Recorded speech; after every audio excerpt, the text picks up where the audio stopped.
क्योंकि पुतिन अपने साथ जो डेलीगेशन लेकर आने वाले हैं उसमें एयर डिफेंस मिसाइल सिस्टम की चर्चा तय है। रूस कह चुका है कि वो भारत की डिफेंस वाली उम्मीदों को पूरा करेगा। इसी कड़ी में प्रोमेथियस एयर डिफेंस सिस्टम की चर्चा जो है वो भी जोर शोर से है।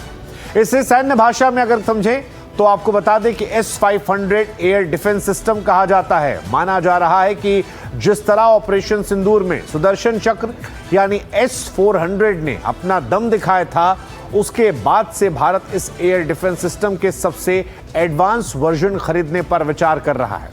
पुतिन जब आएंगे, प्रधानमंत्री मोदी से मुलाकात होगी तो S-400 के साथ साथ S-500 पर भी चर्चा होगी। रूस की तरफ से कहा गया कि भारत अपनी एनर्जी रिक्वायरमेंट के लिए रूस के साथ आगे का सौदा कर सकता है। और जहां तक डिफेंस डील की बात है, इसे लेकर फिलहाल सबकी निगाहें दिल्ली पर टिकी है, खासकर पाकिस्तान और चाइना की। मोदी पुतिन की मीटिंग के बाद क्या कुछ फाइनल होगा, इस रिपोर्ट से हम समझने की कोशिश करते हैं।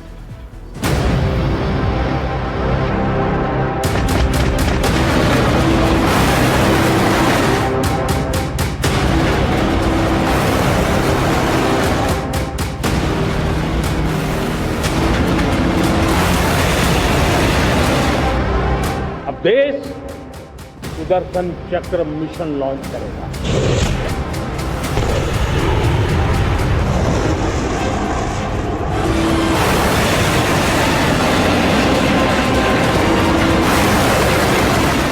एक पावरफुल वेपन सिस्टम दुश्मन के हमले को न्यूट्रलाइज तो करेगा ही करेगा,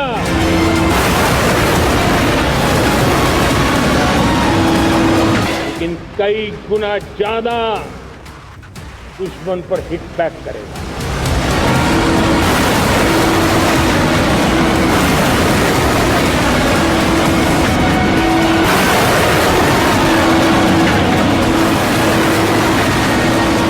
पुतिन भारत आएंगे, महाकवच लाएंगे।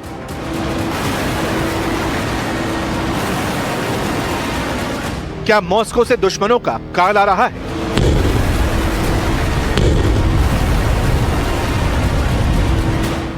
प्रधानमंत्री की वो सौगंध अब पूरी होने वाली है। ऑपरेशन सिंदूर 2.0 के लिए अब सुदर्शन चक्र 2.0।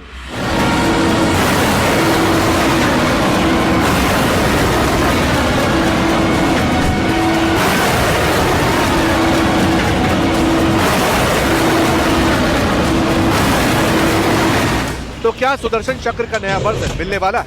पुतिन अपने दोस्त के लिए बड़ी डील करने वाले हैं।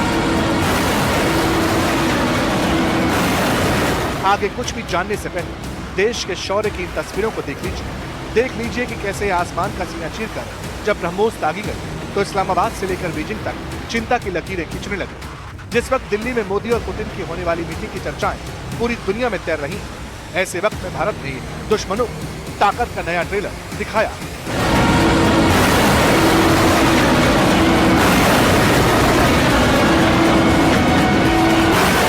ब्रह्मोस सुपरसोनिक क्रूज मिसाइल का यह सबसे नया वीडियो इंडियन आर्मी की सदर्न कमांड ने रिलीज किया। 45 सेकंड का यह वीडियो इस बात का सबूत है कि अब दुश्मन हमारी रडार है। सदर्न कमांड ने बंगाल की खाड़ी में सुपरसोनिक यानी आवाज से तेज गति वाली मिसाइल का टेस्ट किया।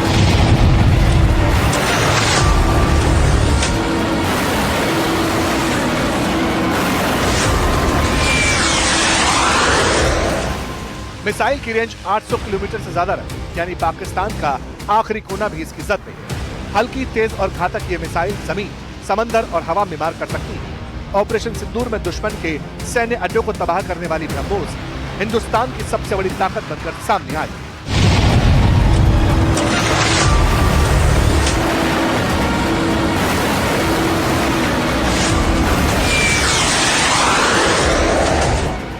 दरअसल एक तथ्य ये भी कि युद्ध सिर्फ मैदान पर नहीं लड़ा जाता, बल्कि सामने वाले के दिमाग में भी डर की फसल बोनी पड़ती है। यही वजह है कि जब इस तरह की रिपोर्ट्स आई कि पाकिस्तान ने नई मिसाइल का टेस्ट किया, वो हाइपरसोनिक मोड में जाने की तरफ कदम बढ़ा रहा है, तब महाब्रह्मोस की फायर पावर कदम दुनिया ने देखी। वही ब्रह्मोस जिसने ऑपरेशन सिंदूर में पाकिस्तान को भारी नुकसान पहुंचाया था, सैन्य अड्डे बर्बाद कर दिए थे। देश को यह विश्वास है कि हमारे जो विरोधी हैं, एडवर्सरीज हैं, अब ब्रह्मोस से बच नहीं पाएंगे। यह देश को पूरा भरोसा है। पाकिस्तान की जहां तक बात है तो अब उसकी एक एक इंच जमीन हमारी ब्रह्मोस की पहुंच में है। पाकिस्तान अपनी हरकतों से बाज नहीं आएगा, मगर भारत की भी पूरी तैयारी है। भारत की तरफ से बार बार कहा जा रहा है कि ऑपरेशन सिंदूर खत्म नहीं हुआ, यहां तक कि भूगोल बदलने तक की बातें हों, लेकिन इसके लिए भारत को अटैक के साथ साथ डिफेंस पर भी जोर देना होगा। इसीलिए मोदी और पुतिन की मीटिंग जिस डील को लेकर सबसे ज्यादा चर्चाएं वो है S-500, यानी रशिया वाले सबसे नए एयर डिफेंस सिस्टम।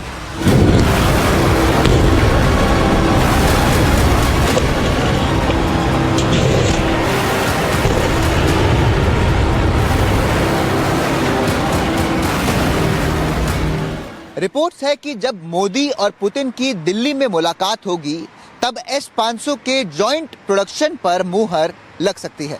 यानी भारत पहले ही रूस के साथ मिलकर इच्छा जाहिर कर चुका है कि S-500 डिफेंस सिस्टम का निर्माण भारत में ही रूस की कंपनी एल्माज एंटे के साथ मिलकर किया जाए। S-500 अगली पीढ़ी का मिसाइल एयर डिफेंस सिस्टम है जो हाइपरसोनिक मिसाइल्स को भी मार गिरा सकता है। रशिया का S-500 स्पेस के पास तक जाकर दुश्मन पर हमला करने की ताकत रखता है, जिससे भविष्य के युद्ध क्षेत्र में हिंदुस्तान को रणनीतिक बढ़त मिल सकती है। इतना ही नहीं, S-500 की रेंज पृथ्वी की निचली कक्षा यानी लोअर ऑर्बिट को छूती है, जहां इंसान के बनाए सैटेलाइट्स लगातार फ्लोट हो रहे हैं। ऐसे में जंग के हालात भारत जब चाहे चीन या फिर पाकिस्तान के इन सैटेलाइट्स को मारकर दुश्मन को अंधा कर सकता है। नोट करने वाली बात यह है कि जब पाकिस्तान अपने मिसाइल जखीरे को अपग्रेड कर रहा है तब भारत को भी उसी हिसाब से तैयार रहना होगा, जिसके लिए S-500 डिफेंस सिस्टम इसमें 20 साबित हो सकता है। हिंदुस्तान के लिए बहुत बड़ा गेम चेंजर होगा, पाकिस्तान और चाइना को दोनों को देखते हुए। जहाँ तक S-400 का ताल्लुक है, S-400 जो है केवल ऑपरेशनल और टेक्टिकल टारगेट्स को प्रोटेक्ट करती थी। वो हर प्रकार के हवाई जहाज को, ड्रोन्स को, क्रूज मिसाइल्स को बर्बाद कर सकता था और मैक्सिमम उसकी रेंज थी 400 किलोमीटर, ऊंचाई 30 किलोमीटर। S-500 की रेंज है 500 से 600 किलोमीटर। दूसरा वो 180 से 200 किलोमीटर ऊंची टारगेट्स को बर्बाद कर सकती है। इन एडिशन टू हवाई जहाज, ड्रोन्स एंड क्रूज मिसाइल्स, वो जो लॉन्ग रेंज बैलिस्टिक मिसाइल्स हैं जो चाइना की और पाकिस्तान की, उनको भी बर्बाद कर सकती है। अब बात सिर्फ S-500 की नहीं हुई, रिपोर्ट्स ये हैं कि इस बार Bharat S-400 air defence system को लेकर भी अपना बारूदी जखीरा और मजबूत करने की कोशिश करेगी। यहाँ यह जानना भी जरूरी है कि S-400 एयर डिफेंस सिस्टम के $5 अरब का सौदा पहले ही हो चुका है। इसकी 3 रेजिमेंट भी हमें मिल चुकी है, बाकी 2 अगले साल तक मिलने की संभावना है। हालांकि अब एडिशनल S-400 खरीदने की बातें चल रही हैं। ये सिस्टम इसी साल पाकिस्तान के ड्रोन और मिसाइल हमलों को रोकने में अपना कमाल दिखा चुके हैं।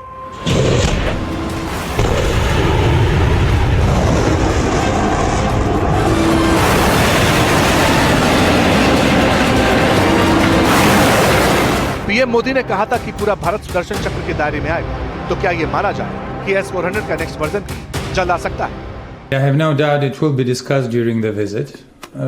President Putin is coming with a very wide delegation. We will have certain members of delegation that will be able to discuss this issue in details. I have no doubt it will be mentioned also on the highest level.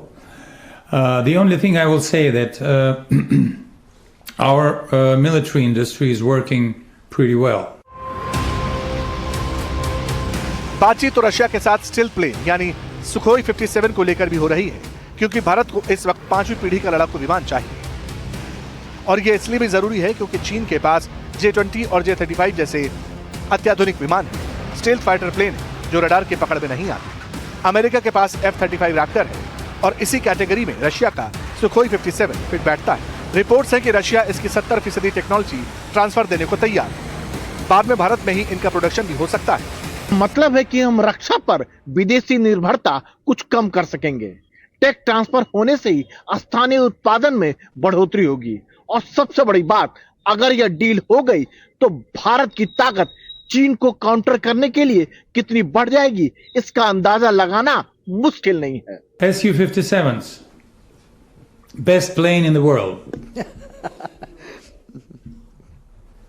Yes, it's not over-exaggeration. It's the best plane in the world.